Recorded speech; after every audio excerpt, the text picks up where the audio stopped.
Hello viewers, welcome to my YouTube channel once again. I am your guy, Audience Fountains. Today I'm here with another important tutorial, how to sort out the basics of a pant trouser. So I'll be using the male pant trouser as the point. So you have to watch this video carefully because I got a question from one of my students.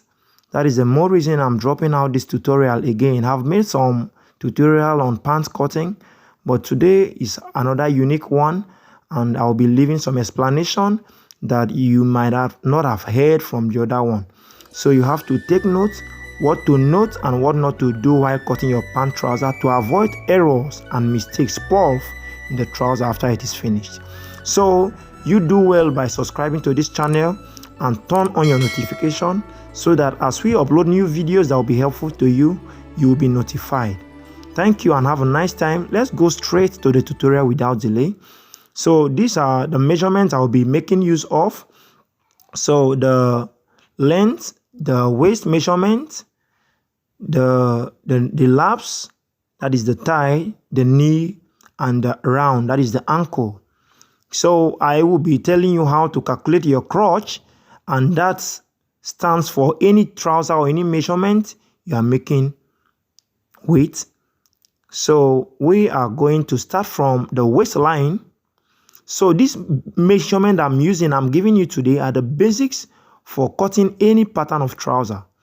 So like I said earlier, I will still tell you again for the research I've made, how to calculate your crotch that will not have any excess or puff. The best is full measurement length.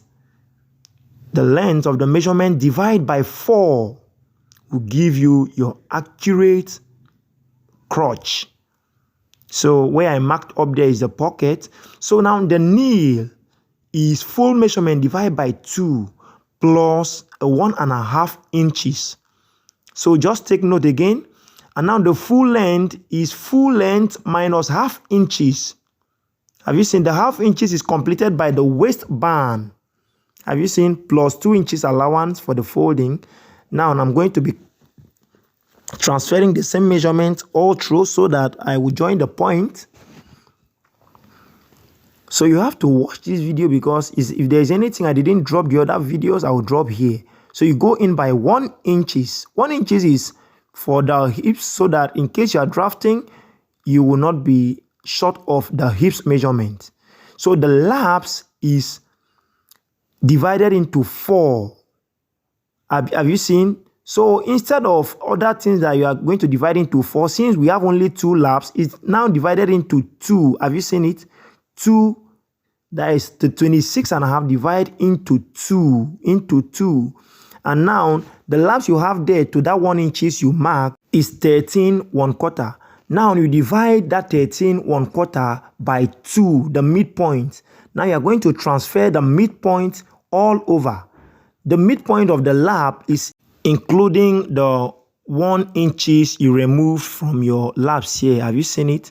So that's what we are doing there. We are going to bring out the same thing up here and join the point just like I have done. So the knee there is 18. So 18 divided by 2 is 9. So 9 will be divided into 2 to this line. So 4.5 will be at the middle and this other side will be 4.5. So those are the bases for cutting a pant trouser.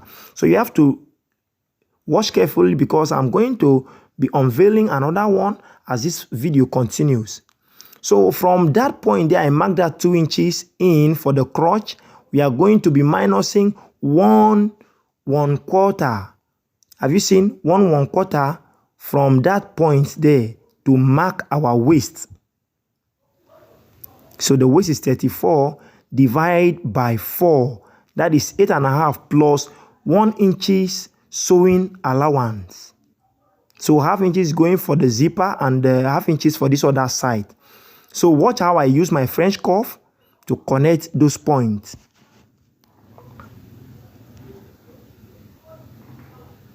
So connecting the point is really essential again because If you don't use your French curve well, you also have a wrong work after the finishing.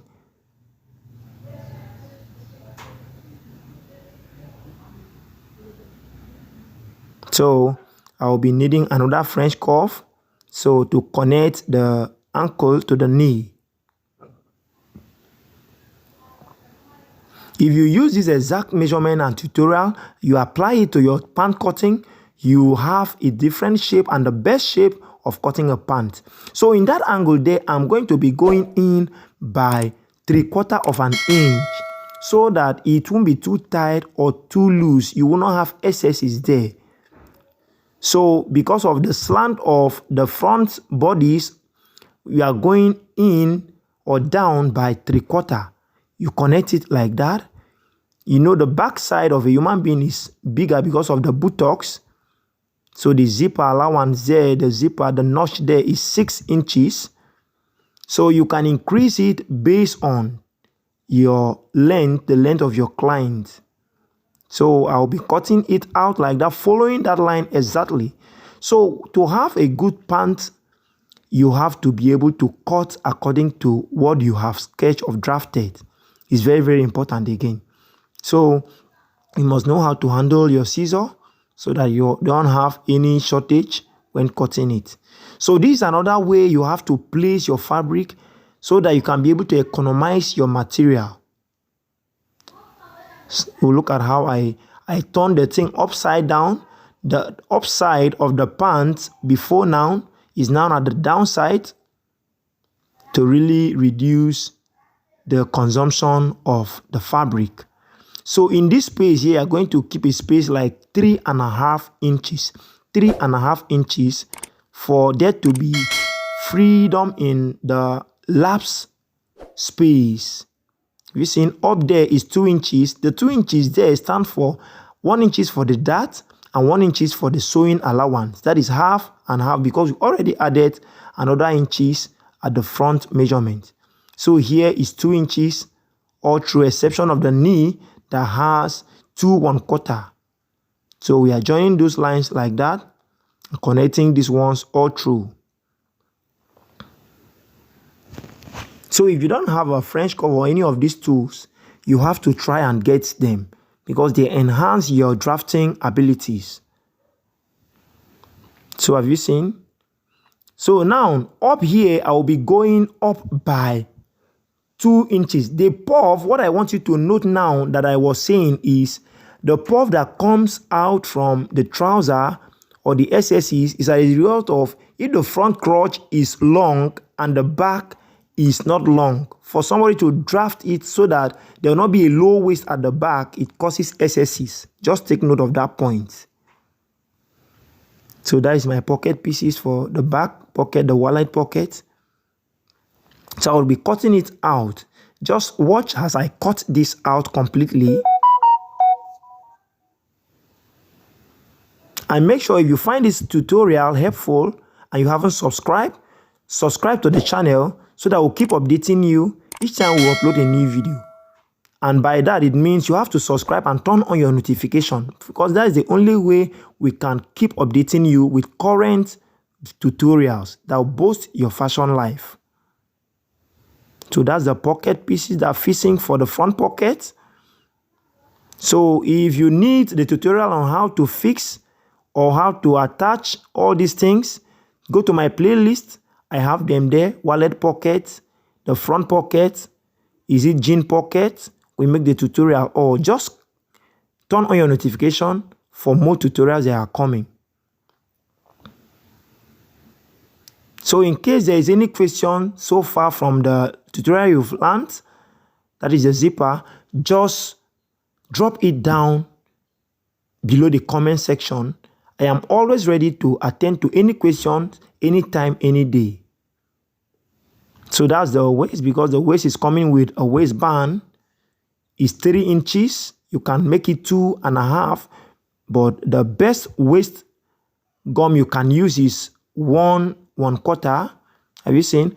Now your waist is divided into 2 parts like this. I'm going to have the back joint, so plus 5 inches allowance. so that in case your waistband is going to have that extension in front at the zipper side, you won't be short of fabric. That's the belt loose, or you can call it the belt holder. That is that. So thank you for watching. And if you haven't subscribed, please subscribe. See you in our next tutorial.